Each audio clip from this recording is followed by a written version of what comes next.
Hey, what's up, everybody?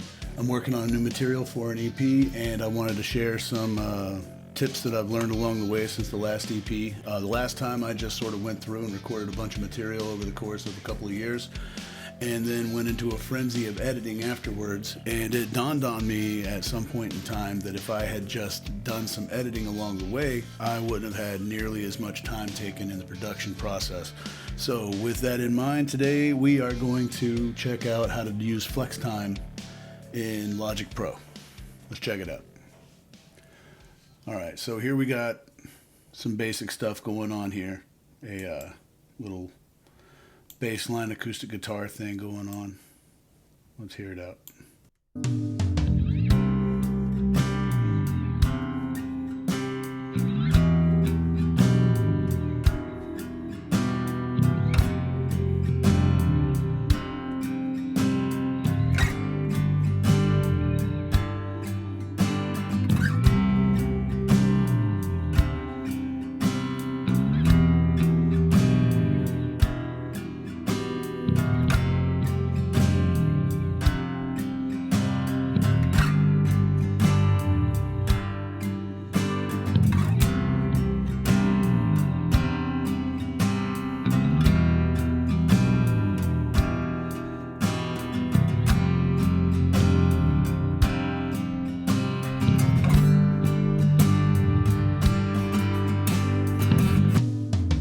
So as you can tell, there is some stuff on there that is a little dislocated, a little disjointed, and we can clean that up. It wasn't a bad performance, it just had a little lag here and there.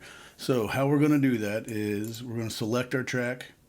Here in this case we're doing the bass. Then we go up here and we turn on our flex time. And as you can see, that changes everything over here. We're going to take and pick the monophonic algorithm and then double click on it or just select it and press E. And that'll drag up the editing window. From here, I'm going to go ahead and turn off that.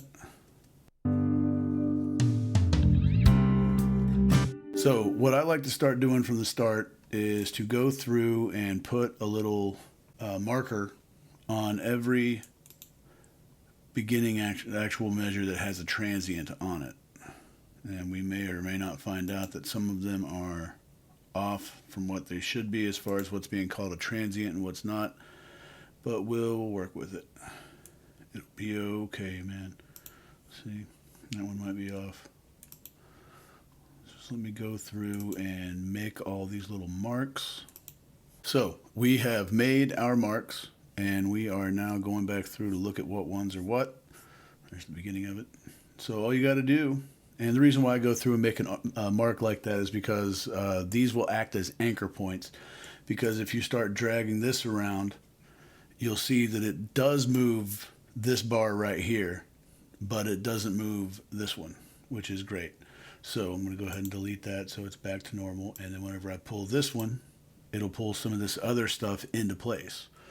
So even if there are a few hits off and throughout the middle of this portion of the performance, it'll kind of line up a little bit as well. So then we just sort of go through and adjust these.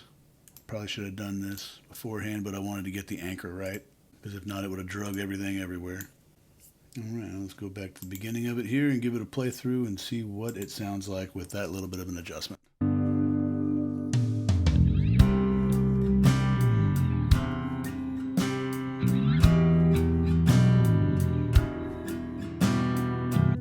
Another thing, you can actually take and create a marker right on a transient just like that and then move it around as well, which actually this one was where it needed to be, I think. Let's hear it again.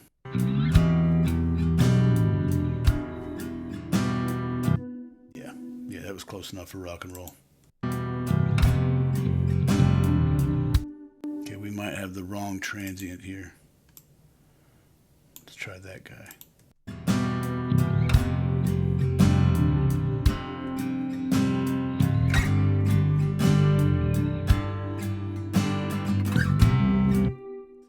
Give a little stretch to this one because it was supposed to have been a little bit before then. Okay, we got the wrong transient for that one again too.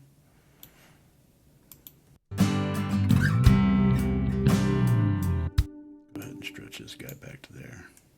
I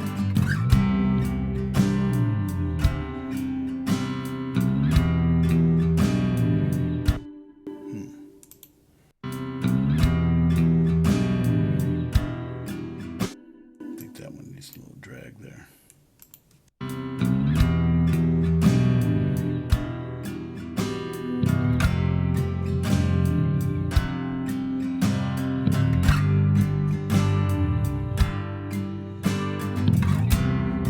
That one was way early.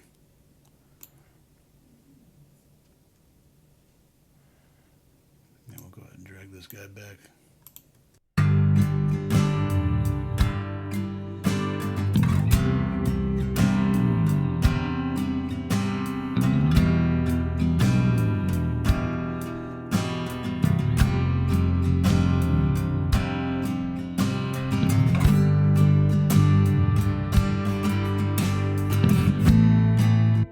There we go.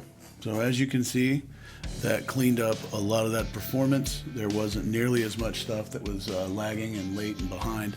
So I feel like we've got a nice smooth sounding bass line right there. So in summation, a little bit of editing along the way will help you clean up your tracks before you get to mixing and you know, trying to get more in depth with that kind of stuff. So I highly recommend it. Thanks for watching.